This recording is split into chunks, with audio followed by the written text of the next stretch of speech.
Assalamualaikum warahmatullahi wabarakatuh. Perkenalkan, nama saya Firman Dwi Iksan Kamil. Bertujuan membuat video ini, saya memenuhi ujian akhir semester daripada mata kuliah Politik Hukum Islam. Dan dari materi-materi yang telah saya dapatkan, mungkin selama semester sekarang materinya itu adalah Orde Lama, dan ada beberapa lagi materi yang akan saya sampaikan. Dan yang pertama adalah materi tentang Orde Lama. Orde Lama adalah eranya kaum nasionalis dan komunis. Sementara kaum muslim di era ini perlu sedikit merenduk dalam memperjuangkan cita-citanya. Salah satu partai yang mewakili aspirasi umat Islam kala itu Masyumi harus dibubarkan pada tanggal 15 Agustus 1960 oleh Soekarno dengan alasan tokoh-tokohnya terlibat pemberontakan PRRI di Sumatera Barat. Sementara NU yang kemudian menerima manipul Usdeknya Soekarno bersama dengan PKI dan PNI kemudian menyusun komposisi DPR gotong royong yang berjiwa nasakom. Berdasarkan itu, terbentuklah MPRS yang kemudian menghasilkan dua ketetapan. Salah satunya adalah tentang upaya unifikasi hukum yang harus memperhatikan kenyataan-kenyataan umum yang hidup di Indonesia. Meskipun hukum Islam adalah salah satu kenyataan umum yang selama ini hidup di Indonesia, dan atas dasar itu TAP MPRS tersebut membuka peluang untuk memposisikan hukum Islam sebagaimana mestinya. Namun lagi-lagi ketidakjelasan batasan perhatian itu membuat hal ini semakin kabur, dan peran hukum Islam di era ini pun kembali tidak mendapatkan tempat yang semestinya. Dan juga menyusul gagalnya kudeta PKI pada tahun 1965 dan berkuasanya Orde Baru, banyak pemimpin Islam Indonesia yang sempat menaruh harapan besar dalam upaya politik mereka menuduhkan Islam sebagaimana mestinya dalam tatanan politik maupun hukum di Indonesia. Kemudian Orde Baru membebaskan bekas tokoh-tokoh Masyumi yang sebelumnya dipenjara oleh Soekarno, presiden yang pertama. Namun segera saja orde ini menegaskan perannya sebagai pembela Pancasila dan Undang-Undang Dasar 1945. Bahkan di awal 1967, Soeharto menegaskan bahwa militer tidak akan menyetujui upaya rehabilitasi kembali Partai Masyumi. Meskipun kedudukan hukum Islam sebagai salah satu sumber hukum nasional tidak begitu tegas di upaya awal orde ini. Dan selanjutnya itu ada pra-reformasi. Hukum Islam pada era reformasi sebagai kelanjutan dari era sebelumnya dapat berkembang pesat melalui jalur kultural. Hal itu terjadi sebagai konsekuensi logis dari kemajuan hukum Muslim di bidang ekonomi dan pendidikan. Yang kesatu itu perkembangan Islam pada era reformasi diikuti perkembangan hukum Islam secara kultural.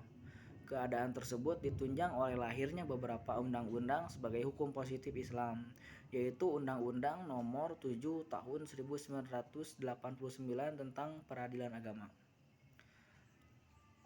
dan juga diamandemen dengan Undang-Undang Nomor 3 Tahun 2006, Nomor 50 Tahun 2009, Undang-Undang Nomor 38 Tahun 1999 tentang pengolahan zakat.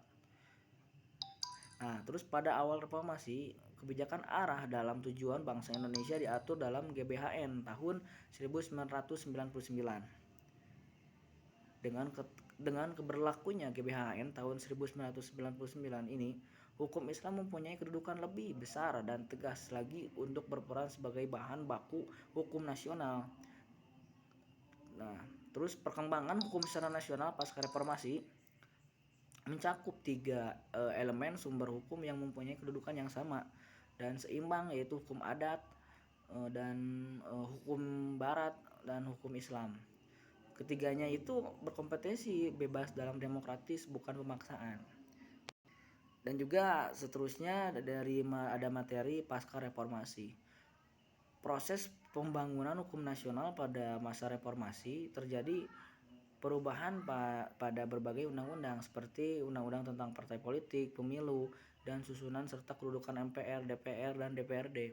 Pembangunan hukum nasional hendaknya dapat menciptakan rasa keadilan bagi seluruh masyarakat Indonesia tanpa membedakan ras, golongan, suku, partai, agama, dan bukan untuk kepentingan kelompok tertentu atau individu. Nah, terus selanjutnya itu ada materi tentang politik hukum Islam dalam bidang perkawinan.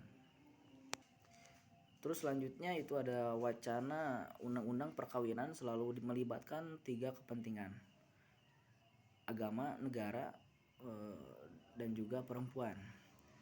Oleh karena itu perlu pemahaman undang-undang perkawinan, terutama dari aspek sejarahnya. Dikarenakan satu, mengetahui pengaruh kemayoritasan kaum muslimin di Indonesia terhadap penerapan hukum Islam di Indonesia. Dan juga menentukan strategi pendekatan bangsa ini dengan hukum Islam. Nah, terus pada masa penjajahan terdapat dua periode sejarah hukum perkawinan. Sejarah hukum perkawinan Islam dengan belajar pada dua teori, yaitu teori receptio in conflictu dan teori recepti. Kedua, dalam masa awal kemerdekaan lahir dua undang-undang perkawinan, yaitu Undang-Undang Nomor 22 Tahun 1946 tentang pencatatan nikah, talak, dan rujuk, serta Undang-Undang Nomor 32 Tahun 1954 tentang penetapan berlakunya Undang-Undang Republik Indonesia tanggal 21 November 1946 Nomor 22 Tahun 1946 tentang pencatatan nikah, talak, dan rujuk di seluruh daerah Jawa dan Madura. Dan terus materi selanjutnya itu ada politik hukum dalam bidang ekonomi. Dalam bidang ekonomi adanya aspirasi umat Islam yang menghendaki pemberlakuan ekonomi syariah sebagai hukum positif yang juga harus diimplementasikan dalam bentuk politik hukum. Politik hukum yang dilakukan tersebut diimplementasikan dalam kebijakan politik di Indonesia.